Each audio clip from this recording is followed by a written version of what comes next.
Bwana Yesu asifiwe, ndugu na mpendwa katika Kristo, na kusalimu mahali pale ulipo na kutakia mchana mwema, asubuhi njema na usiku mwema pia.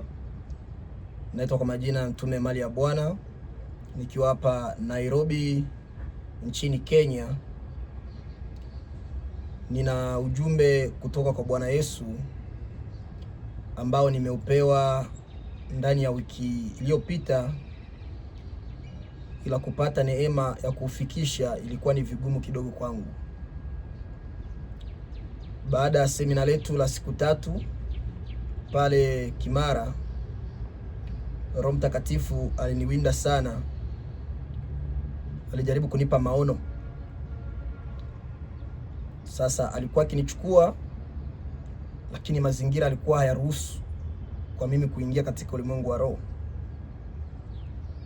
Lakini hatimaye siku kadhaa baadaye nilifanikishwa kupelekwa na Bwana sehemu 3. Sehemu ya kwanza yalikuwa ni mazingira kama ya Kiafrika. Sehemu ya pili ilikuwa ni mazingira kama ya Kiulaya, na sehemu nyingine ilikuwa ni mazingira kama ya Kiarabuni.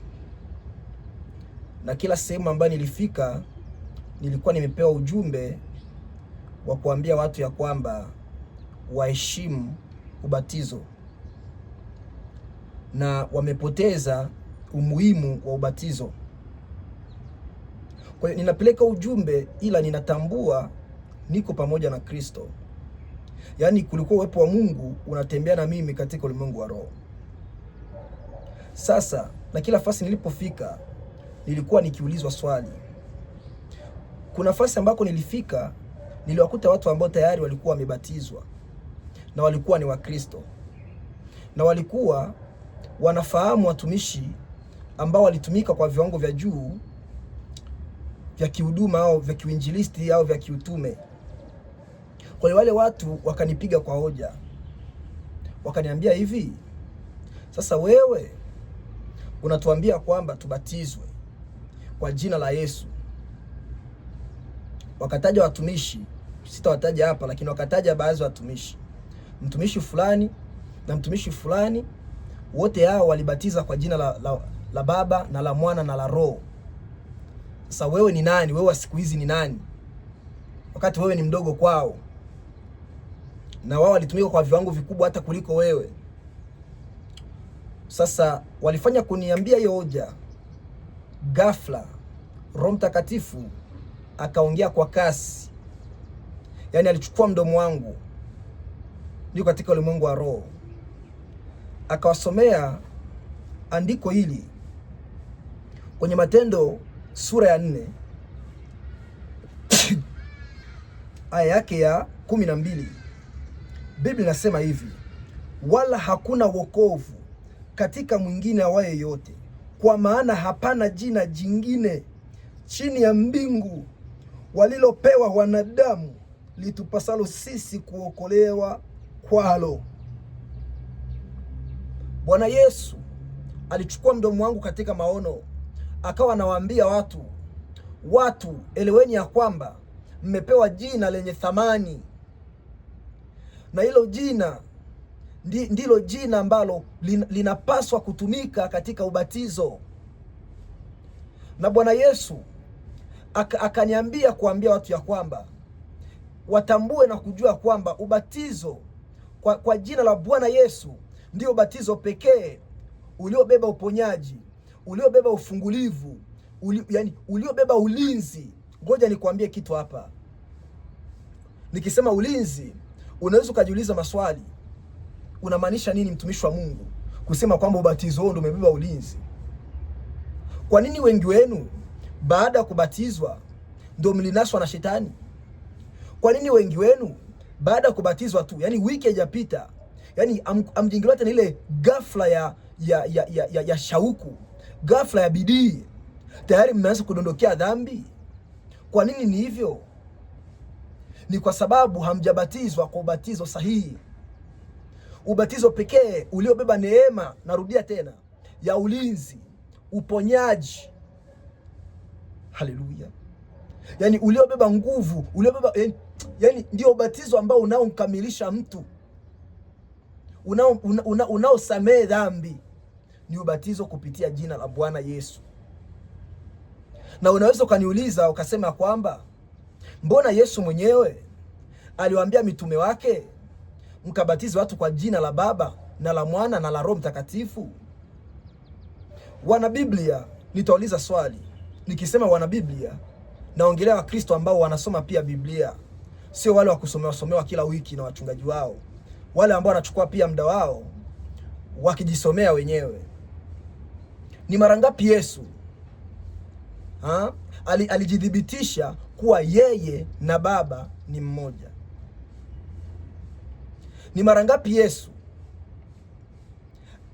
alijidhibitisha kuwa yeye amepewa mamlaka yote au amebeba mamlaka yote ya Baba? Kwa Biblia iko wazi ya kwamba Baba haonekani, lakini Baba ameonekana kupitia mwanawe wa pekee. Huyo mwanawe pekee anaitwa Kristo. Sasa Kristo maana yake ni mpakaliwa mafuta. Mafuta kwa lugha ya kibiblia inamaanisha Roho Mtakatifu au uweza wa Roho. Kwa hiyo mtu akisemewa kuwa ni mpakaliwa mafuta, tunasema kwamba yule mtu anatembea kwa uweza wa Roho.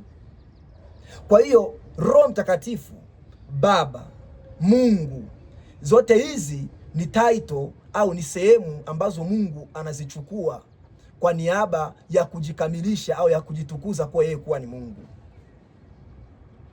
Kwa hiyo wakati Yesu anawaambia watu ya kwamba mkabatizwe kwa jina, cha kwanza hapo tayari tumepewa jibu na Bwana Yesu. Jibu ni ya kwamba Yesu hakusema kwa majina, Yesu alisema kwa jina. Yesu aliwaambia watu wakabatize au wakabatizwe kwa jina la Baba na la Mwana na la Roho. Hapa mnaponiona mimi ni baba. Wapo ambao wananiita Baba Angela, Baba Bekiri. Wapo ambao wananiita, mke wangu ananiita mume wangu.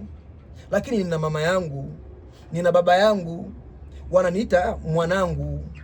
Kwa hiyo mimi mwenyewe hapa ni mwana, mimi mwenyewe hapa ni baba, mimi mwenyewe hapa pia ni roho, kwa kuwa mimi mwenyewe pia hapa ni nafsi. Haleluya. Ila nina jina langu. Hilo jina langu kwa wewe kulijua ni lazima uchimbe, ni lazima uulizie. Kwa hiyo kwenye Biblia, kwa sisi sasa kulipata jina la huyo Baba, Mwana, Roho, lazima tuchimbe kwa watu maalum. Na kwa watu maalum ambao tunachimba kwao ni wale ambao walitembea na Bwana Yesu. Sasa ni wanani waliotembea na Bwana Yesu? Tunaona ni mitume. Mitume wanasema kwamba hakuna jina jingine ambalo mwanadamu anaweza kalitumia ili apokee nini? Ukombozi. Kwenye kitabu cha Matendo 2 na aya yake ya 38, Biblia inasema hiki. Biblia inasema kwamba Petro akawaambia, tubuni mkabatizwe kila mmoja kwa jina lake Yesu Kristo. Kila mmoja kwa jina lake Yesu Kristo.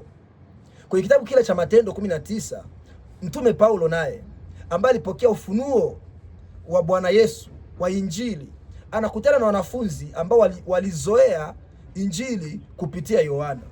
Akawauliza, je, ninyi mlipokea Roho Mtakatifu mlipoamini? Alipouliza hicho kitu, wale wanafunzi wakasema, sisi mbona hatujasikia habari za Roho Mtakatifu? Paulo aliposikia majibu yao, akawauliza tena. Unajua, mnaweza kuzani labda ninabuni. Ndugu mpendwa, Mungu amekupa nafasi leo kunisikiliza, ni kwa sababu anataka uokoke. Sikia. Paulo akasema, Yohana alibatiza kwa ubatizo wa toba, akiwaambia watu wamwamini yeye atakaye kuja nyuma yake, yaani Yesu. Waliposikia haya, wakabatizwa kwa jina la Bwana Yesu. Na Paulo alipokwisha kuweka mikono yake juu yao, Roho Mtakatifu akaja juu yao, wakaanza kunena kwa lugha na kutabiri. Kumbe kutabiri kupo kwenye Biblia, na kumbe pia kunena kwa lugha kupo kwenye Biblia. Kunena kwa lugha ni kiashiria kwa wale ambao wamejawa na Roho. Kutabiri pia ni kiashiria kwa wale ambao wamejawa na Roho. Haleluya. Kwa hiyo Mkristo ambaye hajawahi kunena kwa lugha, tuna hakika gani kama kweli ana Roho Mtakatifu? Hatuna hakika wote ule. ni mbwembwe, ni maneno, yaani ni utupu wa maneno ambao hauna nguvu yote ile kineno. Mitume wote walibatiza kwa jina la Bwana Yesu. Kwa hiyo tukiulizia kwa mitume, watatuambia, watatuelewesha, watatufundisha. Mitume ni wanafunzi wa Yesu waliomshuhudia Yesu msalabani. Kwa hiyo wameelewa siri nyingi sana za Bwana Yesu, na vitu ambavyo Bwana Yesu aliongea kimafumbo, wao walieleweshwa na Bwana Yesu baadaye.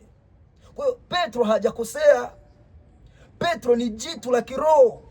Huyu ni mwamba wa kiroho, yani ni jiwe kuu.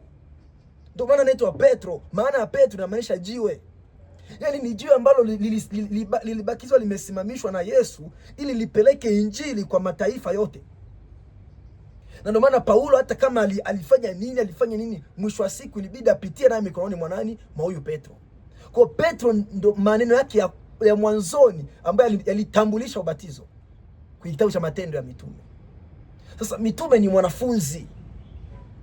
Mwanafunzi anaposikia mwalimu ameongea, ana tabia ya kumuuliza mwalimu, hapa umemaanisha nini mwalimu? Kwa hiyo mwalimu ameongea, wanafunzi wamesikia.